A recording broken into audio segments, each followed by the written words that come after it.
제가 먼저 선창해 보겠습니다. 자기 개혁을 통해 인격과 품격 있는 삶과 신앙이 됩시다. 자기 개혁을 통해 인격과 품격 있는 삶과 신앙이 됩시다. 나부터 개혁해야 합니다. 나부터 개혁해야 합니다. 이 말씀의 유지가 되겠습니다. 먼저 귀하고 복된 주를 맞이해서 감사한 마음, 신령한 마음 가지고 하나님 찬양하고 경배하는 모든 성도님들, 정말 때에 따라서 도와주는 하나님의 손길이 반드시 있어야 합니다. 그 은혜가 더욱더 풍성해서 어제보다 나은 내일 맞이하시고 조금이라도 더 넉넉해지는 삶과 가정, 직장 되시고 자녀들이 되기를 예수님으로 축원합니다. 벌써 10월달 한 방이 10월달이 그냥 한 방에 훅 하고 지나가는 것 같아요. 한 번 가면 돌아올 수 없는 것들이 몇 가지 있죠. 첫째가 볼까요?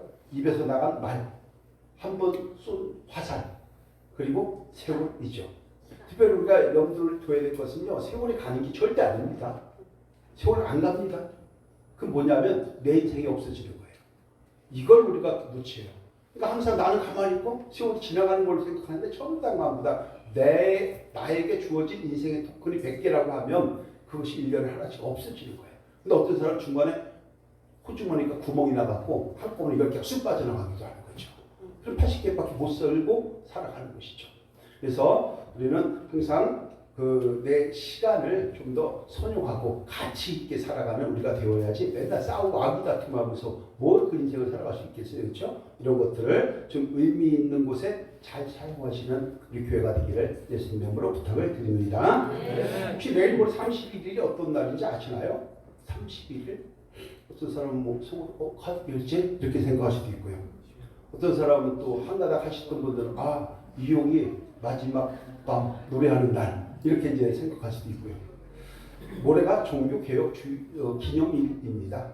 종교개혁 기념일. 그래서 오늘로 종교개혁 주일이에요. 오늘이 그래서 506주년입니다. 그래서 오늘은 종교개혁이 왜 일어났는지 우리가 좀 알고 그 카톨릭에 대한 배경도 조금 이해를 하면서 그래서 나를 어떻게 개혁할 것이냐 라고 하는 것들을 살펴보면서 인격과 품격이 있는 삶이 되려면 무엇을 어떻게 해야 되지? 라고 하는 것들을 한번 좀 살펴보면서 은혜를 나눠보려고 합니다. 오늘은 살짝 어려울 수도 있지만 우리 교회 성도님들은 다 집단 지성이 있고 또 집단 지식이 있어서 수준이 높아서 다 쉽게 알아들으실 줄로 믿습니다. 이것을 이해하는 방법 딱 하나예요. 아멘을 크게 하면 다 이해가 돼요. 아멘. 아멘을 크게 하면 다 이해가 되는 거예요. 아멘. 자, 먼저 오늘 질문입니다. 천주교라고 하는 카톨릭 교회가 먼저 됐을까요? 우리 기독교가 먼저일까요? 당연히 카톨릭이 지민도 잘하는데 카톨릭이 문제예요. 그래서 우리 그리스도 예수교로 시작된 카톨릭 교회가 우리 속해 있다가 어느 날 보니까 카톨릭 교회가 부정과 부패가 너무 심해집니다. 그러니까 많은 사람들이 공통적으로 생각하는 것이 이건 아니잖아. 이걸 된 거예요. 이건 아니잖아. 이러면서 다시 신앙의 본질로 돌아가야 되는 거 아니야? 라고 시작해서 거기를 뛰쳐나온 것이 개신교고 그것이 기독교가 된 것입니다. 자, 그럼 종교개혁이 왜 일어났을까요?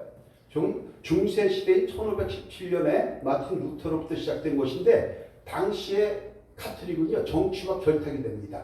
그래서 정치 세력화에다가 종교의 힘을 얻어주고 정치 세력화는 종교인들을 보호해주고 막 땅 주고 돈 주고 이렇게 했던 시절이 있었어요. 그러니까 자연적으로 부정과 부패가 파헤칠 수밖에 없었던 것입니다.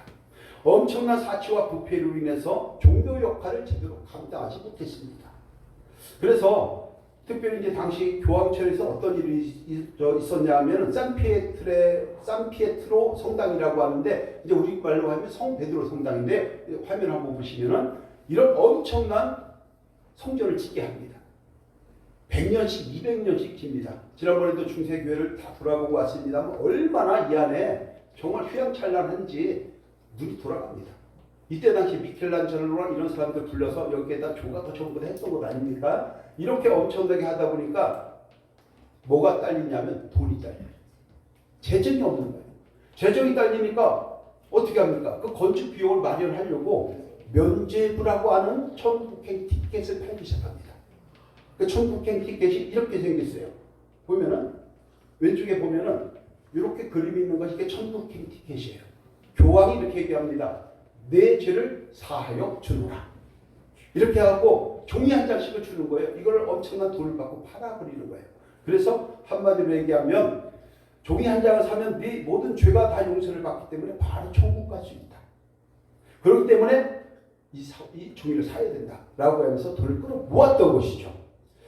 그러자 마틴 루터라고 하는 친구가 이건 도저히 아니지 않나? 이거 상식적으로 맞지 않지 않느냐? 이렇게 생각을 하면서 성경적으로 부당하다라고 하면서 사람의 선행과 공로로 구원받는 것이 아니라 오직 믿음으로 구원받는 것이다 라고 하는 내용을 95개의 항목을 만들어요. 화면을 보면은 그것을 비텐베르크 성교회 정문에 딱 갖다 붙이게 됩니다. 이것이 많은 사람들에게 왜 썩어 있었습니까? 그 사람들에게 반향을 불러일으키면서 종교개혁이 불붙게 시작이 된 것입니다. 이 일이 계기가 되어서 가톨릭 교회로부터 야 이건 아니잖아. 우리는 본질로 돌아가야 돼. 다시 성경으로 돌아가야 돼. 다시 은혜로 돌아가야 돼. 이렇게 하면서 프로테스탄트라고 하는 성공회가 분리되면서 새로운 개신교의 역사가 시작된 것이 기독교의 시작인 것입니다. 여기까지 조금 이해가 되시죠? 믿습니다. 자, 그래서 개신교라는 말은 개혁된 교회를 말하는 건데 무엇을 개혁하자는 게 아니에요. 개혁교회니까 개혁하자 이건데 개혁하는 것이 무엇을 개혁하자가 아니라 옛날 성경대로 돌아가자. 말씀대로 돌아가자. 하나님 말씀대로 돌아가는 것 이것을 개혁이라고 이야기하는 것입니다. 그래서 우리가 옷을 다시 옛날식으로 만들 때 리폼한다고 그러잖아요. 그래서 개혁교회를 리폼 처치, 리폼드 처치 이렇게 얘기를 하는 것이죠. 그래서 기독교 신앙의 본질이 뭡니까? 오직 믿음, 오직 은혜, 오직 성경으로 돌아가자라고 했던 것이 종교개혁의 배경이고 결과가 되는 것입니다. 함께 합니다. 오직 믿음으로 돌아갑시다. 오직 믿음으로 돌아갑시다. 오직 은혜로 돌아갑시다. 오직 은혜로 돌아갑시다. 오직 성경으로 돌아갑시다. 오직 성경으로 돌아갑시다. 자, 여기서 우리가 아주 중요한 것을 놓치면 안 되는 것입니다. 뭐냐면 오직 믿음이라고 하는 것은요. 믿음 충만한 것을 얘기 아니라 너의 공로를 배제하라. 네 공로로 네가 구원받는 것 아니다. 이것을 잊지 말라는 것입니다. 그러니까 내가 이런 공로가 있습니다. 저런 공로가 있습니다. 이런 것들 다 배제해라 이거예요. 그거 아니다 이거예요. 오직 은혜라고 하는 것은 네가 은혜로 충만한 삶을 사는 것이 아니라 네가 착한 일, 선행을 했다고 자랑하지 말라. 이 얘기를 하는 것이죠. 또한 오직 성경이라고 하는 것은 뭐냐면 교황이나 장로들의 유전을 배제하라.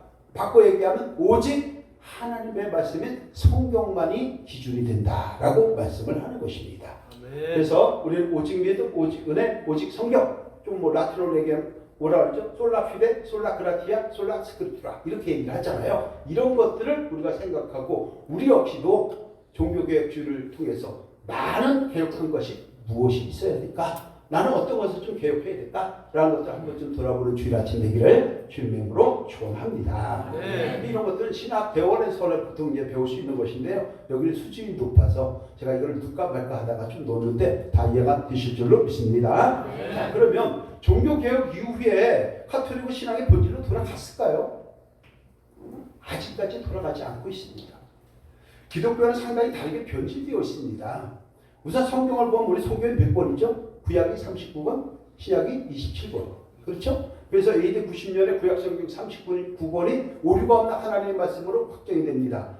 AD 397년에 신약 성경 27권이 확정돼서 우리가 사용하는 그 성경은 창세기부터 계시록까지 66권이에요. 우리 교회 비밀 번호가 여기 얘기하면 안 되죠. 유튜브 나가니까. 그래서 땡땡땡땡 이렇게 되는 거예요. 그렇죠? 총 66권을 사용을 하는데 그럼 오늘 퀴즈. 가톨릭이 사용하는 것은 성경이 몇 권인가요? 66권이 있다. 66권은 아니다. 66권이 같으면 제가 문제 안 내겠죠. 가톨릭은요. 정경 66권 외에 외경 7권을 더해갖고 현재 73권을 성경으로 사용하고 있습니다. 우리하고 다르죠. 자, 성경은요. 정경과 외경과 위경이 있습니다. 정경은 온 그리스도인들 기독교가 다 인정했던 정경. 그 다음에 외경은 뭐냐면 우리로 얘기하면 야사 같은 거예요. 비사 이런 것, 야담 이런 걸 얘기하고요. 위경은 전혀 신비성이 없는 가짜를 얘기합니다. 그런데 정경 외에 외경 7권을 갖다가 해서 73권을 사용하는 것이 지금 현재 가톨릭입니다. 더 놀라운 것이 있습니다. 가톨릭은 성경에 기록되어 있는 10계명을 자기들 마음대로 다 바꿔버렸어요. 십계명이 몇 개예요? 10개잖아요. 근데 그 중에 제 2계명이 뭐냐면 우상을 만들지 말고 거기 절하지 말라. 나는 질투하는 하나님이야. 이렇게 말씀을 하고 있습니다. 그런데 이것을 없애버렸어요. 왜 없을까요? 세상에 이런 일이 왜 있을까요? 십계명에 있는 하나님이 주신 것을 왜 없애버렸을까요? 왜? 거기는 마리아를 숭배를 하고 마리아에게 절하게 했기 때문에 그것을 그대로 놔두면 앞뒤가 안 맞는 거예요. 안 맞으니까 2계명을 없애버렸어요.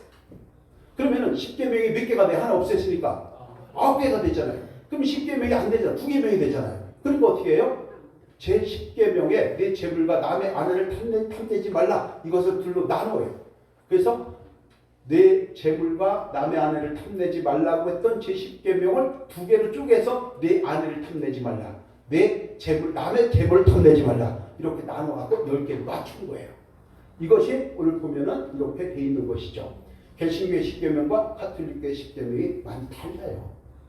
근데 우리는 제 4계명에 보면 안식일을 거룩하게 지켜라 이렇게 되어 있는데 이제는 3계명에 보니까 주일을 거룩하게 지켜라 바꿨죠.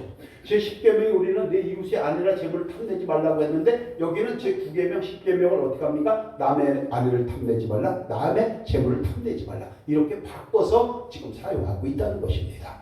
그렇기 때문에 우리 기독교하고 가톨릭은 당연히 다를 수밖에 없기 때문에 그들을 우리가 정통 기독교라고 인정하지 못하는 것입니다.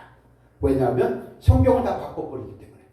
무슨 말씀인지 이해가 되시는 줄 믿습니다. 그래서 최소한 이런 것들을 알고 우리가 천주교하고 우리하고 이렇게 다르구나. 이것들을 알아가는 우리가 되면 참 좋을 것 같습니다. 자, 그래서 이렇게 말씀을 변경해서 사용하는 것이 하나님이 허용하시는 것일까요? 그렇지 않습니다.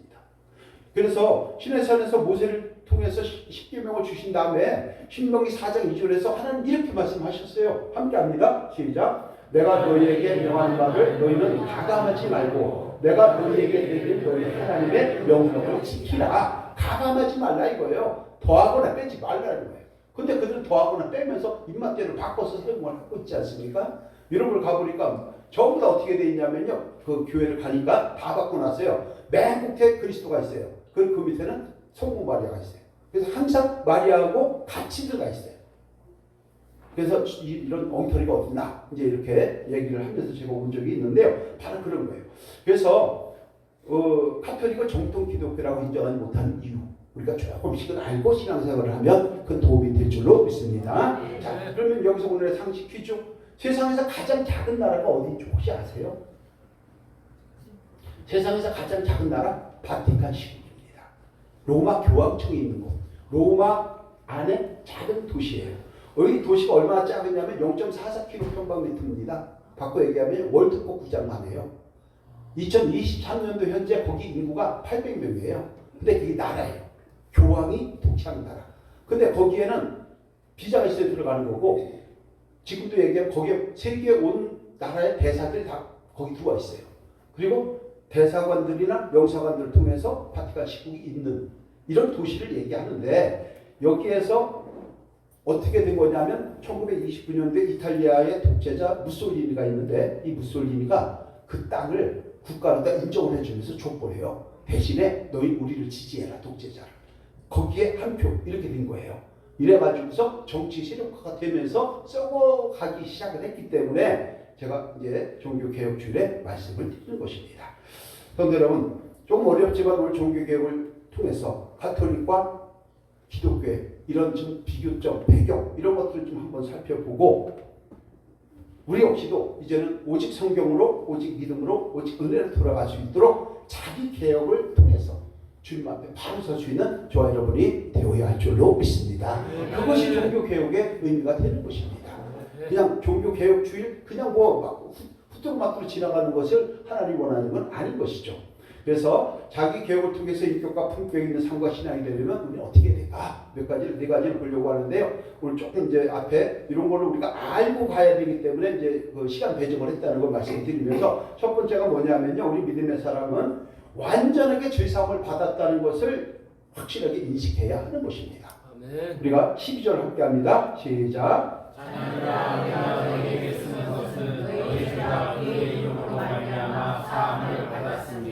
아멘. 우리는 죄인들이었죠. 죄 안 진 사람 없잖아요.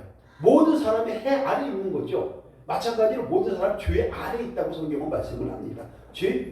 그 죄로부터 자유로울 수가 없습니다. 그런데 하나님 우리를 하나님의 자녀로 선택해주고 불러주심으로 죄사함의 큰 은혜를 입었죠. 그래서 우리는 완전한 죄사함을 생각하면서 다시 참 자유 안에서 진리를 누릴 수 있는 우리 모두가 되어야 할 줄로 믿습니다. 그래서 우리에게 남는 것은요, 뭐만 남아야 되냐면 감사만 남아야 돼요. 감사. 우리 감사 찬양 알죠? 감사 찬양 오랜만에 한번 할까요? 시작. 감사 감사 감사 감사 감사 감사 감사 감사 감사 내 맘에 감사 감사 감사 감사 감사 감사 감사 감사 감사 내 맘에. 아멘. 우리가 항상 감사를 잊지 않고 살아가는 그런 멋쟁이 그리스도인들이 되어야 할 줄로 믿습니다. 그럼 생각을 해보십시오. 세상 살아갈 때 모든 것을 법대로만 하면 세상에서 어떻게 살아갈까요? 모든 것들이 법대로 하면요, 뭐 숨이 막혀가고 헐떡거리고 말 것입니다. 감옥 가거나 사형당하고 손가락이 잘리고 동해보고 법대로 하면 이를 빼면 이를 빼야 되고 눈을 하면 눈을 빼야 되잖아요. 엄청나게 이런 어려움이 있을 것입니다. 마찬가지로 우리는 죄에서 다 지옥 형벌의 대상이었지만 하나님의 은혜로 모든 죄상을 받았으니 이것을 확실하게 인식을 하고 그리고 주님 안에서 방종으로 가지 말고 참 자유를 누릴 수 있는 저와 여러분 될 때에 그것이 멋진 그리스도인이 되는 줄로 믿습니다. 제가 한번 퀴즈를 내볼게요. 죽은 사람을 칼로 찌르게 되면요, 그 죄명이 뭘까요? 죽은 사람을 칼로 찔렀어요. 죽은 사람은 그래서 죽었어요. 또 죽었어. 이게 살인죄가 될까요? 살인죄가 아닐까요? 살인죄 아닙니다. 이거 시신훼손죄입니다. 그런데 반면에 병원에 식물인간이 돼서 누워 있는 거예요. 식물인간이 돼서 손 하나 까딱 못해요. 눈썹 하나 까딱 못해요. 근데 영혼이 아직은 살아있어.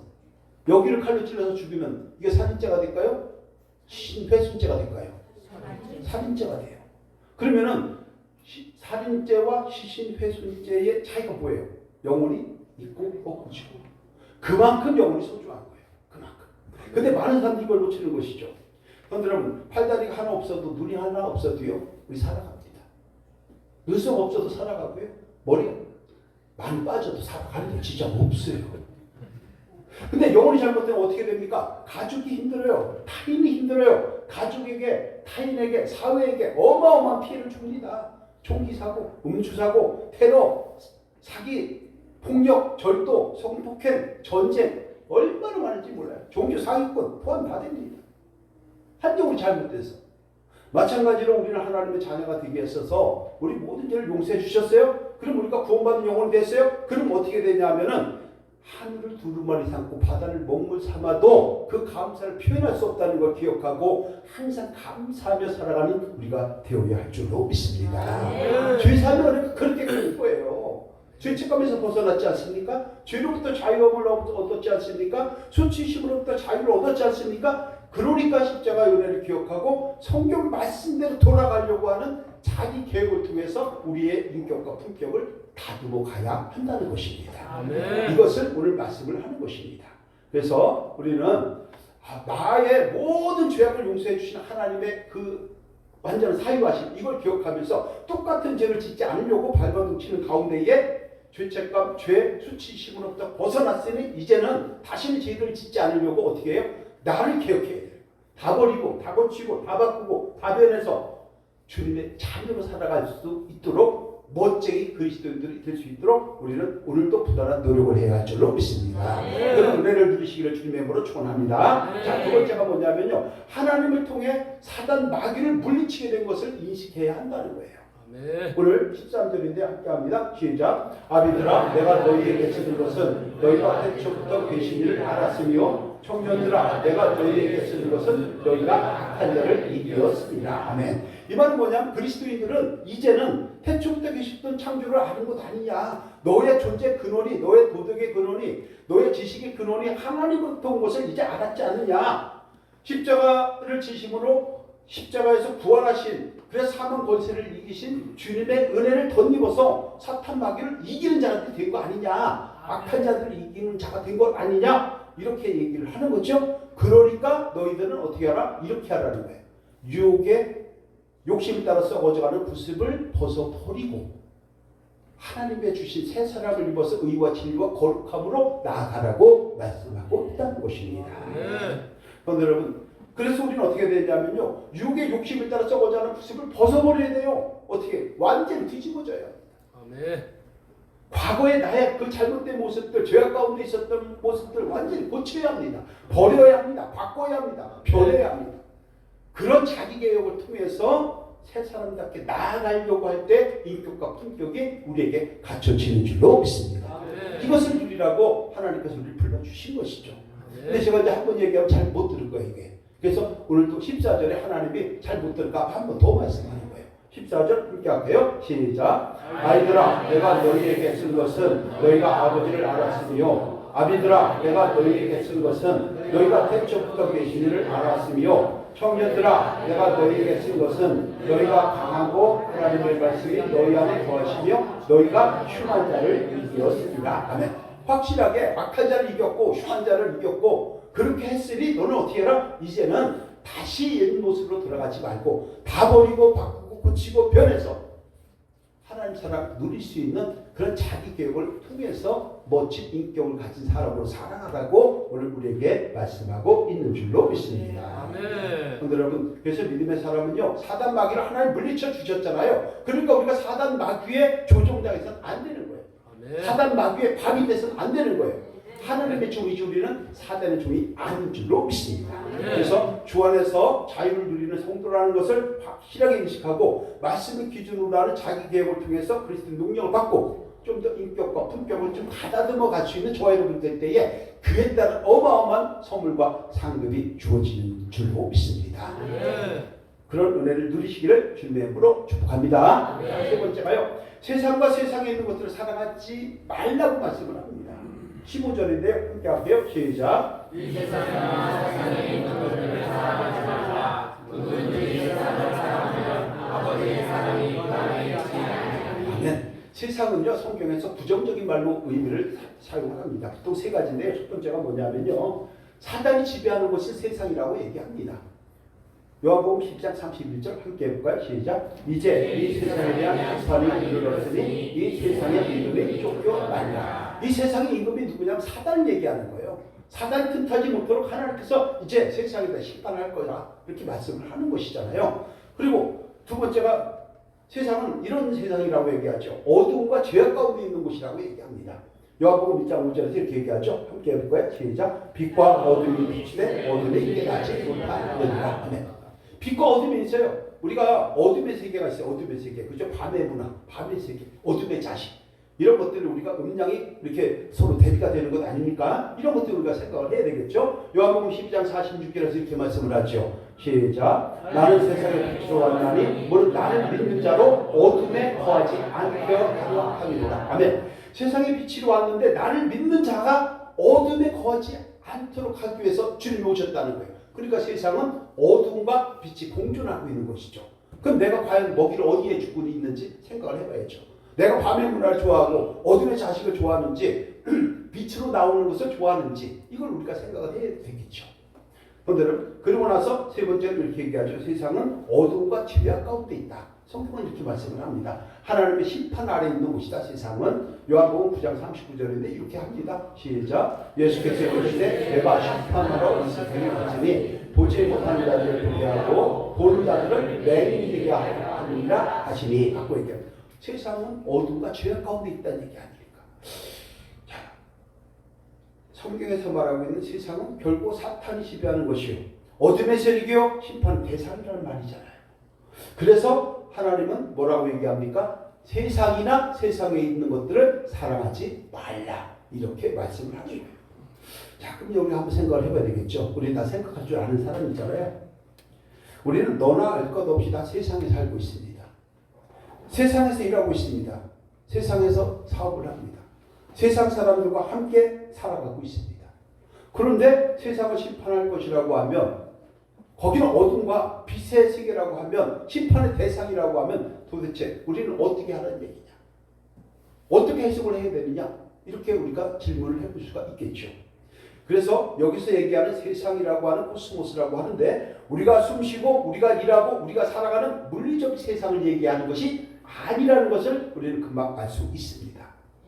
그러면 여기서 얘기한 세상이란 뭐냐면 세속적인 가치관, 세속적인 기쁨, 세속적인 사랑, 하나님의 공의와 정의로부터 벗어나는 부정과 부패, 불공정 같은 무형적인 것들을 이야기한다는 것을 우리는 충분히 알 수 있게 되는 것입니다. 네. 자, 우리 믿음의 사람들은요, 주님 앞에 나와서 찬양하고 경배하고 예배 드리는 것이 기쁩니다. 즐겁습니다. 교회 오는 발걸음이 가볍습니다. 목사님을 만나는 것이 너무 즐겁습니다. 이게 우리 신앙인들의 모습이에요. 근데 세상인들은 그게 아니죠. 매일 밤새도록 술 퍼먹고 마시고 그런 것들이 기쁨인 걸 착각하는 거예요. 근데 술을 이렇게 먹고 그 다음날 눈이 깼을 때 어떻게 해요? 남는 것은 머리 아픈 거, 속 울렁거리는 거, 경험치 같은데 이거는. 또 그뿐만이 아니죠. 돈 나간 거. 문제 해결됐어요? 문제 절대 하나도 해결이 안 됐어요. 속상해서 저녁에 술 마셔요? 아침에 일어나 문제 해결됩니까? 안 됩니다. 그런데 하나님 앞에 갖고 나서 맡기고 기도하고 간구하면 그 다음날 사람을 바꿔줘요. 환경을 바꿔줘요. 기도가 응답돼요. 이런 것들이 하나님 은혜이기 때문에 기쁨이 있는 거예요. 그러니까 세상과 우리 믿음의 사람들은 세속적인 사랑, 기쁨 자체가 다른 거예요. 우리 믿음의 사람들은요, 세상에서 즐거움 주는 거 거기서 희망락할 그런 그 수준 낮은 하나님의 그 수준 낮은 세상 사람들이 아닙니다. 우리는 참된 기쁨을 누릴 줄 알고 내가 힘들고 지칠 때 주님 앞에 기도했더니 어떻게 전날에 이렇게 한숨 쉰 게 기도로 변해요. 기도가 되니까 응답이 돼요. 그래서 내 삶을 이뤄나가는 거예요. 그런데 세상 사람들이 그렇지 않은 것이죠. 문제 해결 안 됩니다. 왜? 문제가 있어갖고 그냥 술 먹었는데 그 다음날 아침에 깨니까 문제는 그대로 있을 수밖에 없는 거잖아요. 자기 인생만 잃어버린 것입니다. 그런데 여러분, 우리가 이제 종교개혁 주를 맞이해서 사탄이 지배하는 세상을 사랑하는 자가 아니라 하나님 나라를 사랑하고 하나님을 사랑하고 성도를 사랑하고 교회를 사랑하고 목사를 사랑하고 이런 사랑하는 자들이 되어야 할 줄로 믿습니다. 그렇게 변해라고 하는 것이 자기 개혁을 통해서 우리가 인격과 품격을 형성해 나가는 것이 되는 것입니다. 그런데 여러분, 세상 속에 있는 것들을 사랑하는 자가 아니라 하나님의 말씀의 기준으로 변화되어서 자기 개혁을 통해서 좀 더 품격 있는 우리 멋쟁이 장로님, 권사님, 안수집사님, 우리 모든 성도님들 다 되시기를 주님의 이름으로 축원합니다. 자, 마지막 네 번째가 뭐 길지 않은데요. 자기 신령을 개혁해서 인격과 품격 있는 삶으로 나아가라고 오늘 말씀을 하고 있습니다. 오늘 말씀의 포인트가 되는데요. 16절 함께합니다. 시작. 이는 세상에 있는 모든 것이 육신의 정욕과 한국의 정욕과 이승의 자랑이니 다 아버지께로부터 온 것이 아니요 세상으로부터 온 것이다. 아멘. 세상에 있는 모든 세속적인 것은 다 육신의 정욕에 걸리고 안목의 정욕에 걸리고 이생의 자랑에 걸린다는 얘기예요. 이것은 하나님으로부터 시작된 것이 아니라 세상으로부터 전염된 것이라고 오늘 말씀하고 있다는 것입니다. 우리가 전염병에 걸리면 어떻게 치료받아야 합니다. 바이러스를 침투가 되면 어떻게 해야 돼요? 치료를 받고 회복되어야 되죠. 그 회복되는 시간이 바로 주일 아침이고 하나님의 말씀을 듣는 것인 줄로 믿습니다. 그래서 우리 믿음의 사람들은 영혼이 세상으로부터 전염된 것이 있다면 치료를 해야 돼요. 이 백신이 뭐냐면요, 말씀 백신이에요. 기도 백신이에요. 찬양 백신이에요. 그래서 예배의 백신을 통해서 회복의 은혜를 누리는 저와 여러분이 되어야 할 줄로 믿습니다. 첫 번째가 뭐라고 하냐면은 육신의 정욕으로부터 벗어나는 자기 개혁을 하라고 말씀을 하는 거예요. 육신의 정욕. 육신의 정욕은 무엇입니까? 우리의 신체가 가지는 욕구를 말하는 것이 아니고 끝없는 욕심을 얘기하는 거예요. 이거 이해를 잘 하셔야 돼요. 정욕으로부터 벗어나는 자기 개혁을 해야 이렇게 하는데 이 얘기는 뭐냐면 우리 사람들은요, 불가에서도 얘기하지만 오욕칠정이 있습니다. 오욕칠정 누구나가 다 가지고 있어요. 이거 뭐냐면 오욕은 뭐예요? 식욕, 물욕, 수면욕, 명예욕, 성욕 이거예요. 칠정은 뭐냐면 희, 노, 애, 락, 애, 오, 욕이라고 하는 우리의 일곱 가지 감정을 얘기해요. 기쁘고 슬프고 화나고 이런 것들, 노욕 이런 것들 얘기하는 건데 이것은 우리가 인생을 살아갈 때 하나님이 주신 가장 기본적인 오욕칠정이에요. 욕구가 있어야죠, 우리가. 그렇잖아요. 감정이 있죠. 감정이 없으면 그게 돌이죠. 나무죠. 감정 다 있습니다. 화가 날 때 화가 나는 거고 또 풍부할 때 풍부하는 것이죠. 자, 그런데 오늘 말씀은 뭐라고 얘기하냐면은 이 기본적인 욕구와 감정을 누릴 줄 알되 욕구를 넘어서 욕심이 되거나 탐심이 되지 말라고 말씀하고 있다는 것입니다. 이것이 소중한 거예요. 왜 그러냐면요. 욕심이나 탐심을 인해서 죄가 딱 들어오거나 또는 죄가 유대됐음에도 불구하고 즉시 회개하지 못해서 죄가 점점 더 자라가지고 결국은 영적으로나 물리적으로 사망 선고를 받게 되기 때문인 것이에요. 이것을 야고보서 1장 15절에서 이렇게 말씀을 하는 것이죠. 잘 아시죠? 함께합니다. 시작. 욕심이 대한 즉 죄를 낳고 죄가 장수한 즉 사망을 낳는다. 아멘. 욕심이 들어가면 안 되는 거예요. 5, 6, 7 정도 욕심이 있어요. 이걸 넘어가면 안 된다는 거죠. 이걸 한마디로 얘기하면요. 모든 것은 적당해야 한다는 것이에요. 모든 것은 적당해야 돼요. 부부싸움 할 때도 마찬가지예요. 훈계도 적당해야 되고 싸우는 것도 적당히 해야 되고 지적질하는 것도 적당히 해야 되고 자기 감정도 적당히 해야 되고 이 적당히 하는 거예요. 그래서 물질이나 생각 적당히 해야 합니다. 사람도 적당히 해야 돼요. 애정행각도 적당히 해야 돼요. 처음에는 이렇게 살짝 봐줘요. 아유 저 신혼이니까 너무 지나쳐봐요. 저것들이 이렇게 되겠죠. 시기와 질투 아주 못된 행동 이것도 적당히 해야 돼요. 적당히 하면 아유 화가 났으니까 그렇지. 근데 도가 넘어가면 저거 인간이 잘못된 거 아니야? 이렇게 돼버려요. 결국 화를 당하게 되죠. 또 심지어 멋진 삶의 목표가 있어요. 우리에게는 도전하고 싶은 비전이 있어요. 꿈이 있어요. 근데 그것도 도가 지나치면 안 되는 거예요. 적당히 해야 돼요. 제가 여기서 만약에 우리 대한민국 제일 큰 교회를 짓겠습니다. 이렇게 만약에 목표를 세우고 도전한다고 해보세요. 이루어질 것 같아요? 전부 다 마음부당해요. 안 돼요.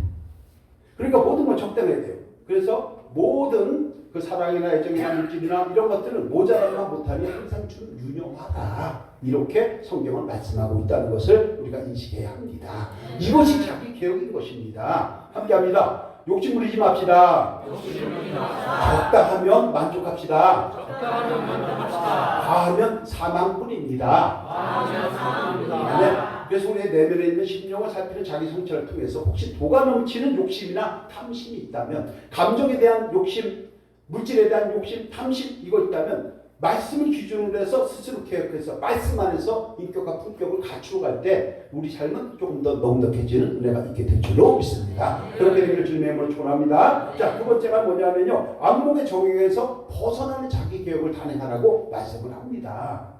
이것은 눈으로 보이는 것으로 인해 발생되는 욕심인데요. 바꿔 얘기하면 외식적인 것들, 형식적인 것들, 남한테 보이기 위한 위선적인 것들 거기서부터 벗어나도록 자기 개혁을 하라는 거예요.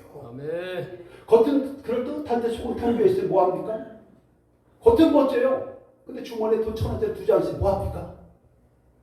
사람은 실속이 있어야 되고 본질에는 유익이 있어야 할 줄로 믿습니다. 이것이 굉장히 소중한 거죠.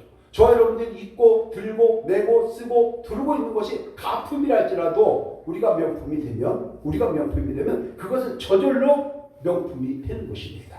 왜? 명품 사람이 들고 다니니까 가품도 명품이 되는 거예요. 제가 입고 있는 이 양복이 명품일까요? 가품일까요? 명품입니다. 왜? 제가 명품이잖아요.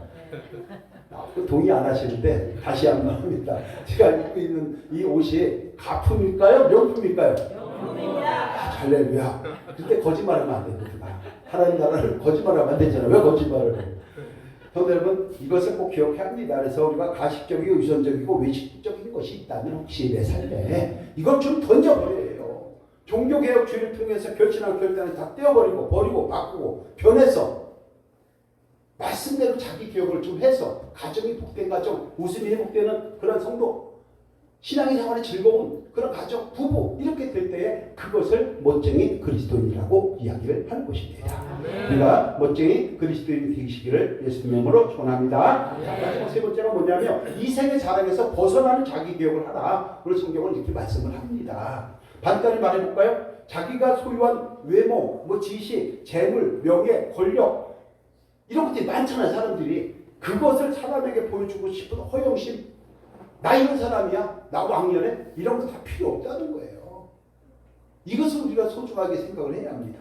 그래서 성경은 이것을 교만이라고, 오만은 자라고 얘기하고 결국은 교만은 패망 성공이라고 얘기하고 시편에서는 오만한 자를 있으면 끌어들여갖고 결국 망할 것이라고 성경은 말씀을 합니다. 우리가 지혜가 높을수록 지식이 높을수록 신급이 올라갈수록 더 낮은 자에서 겸손하게 성도를 섬기고 하나님 나라를 세워가는 믿음의 일꾼이 되어야 할 줄로 믿습니다.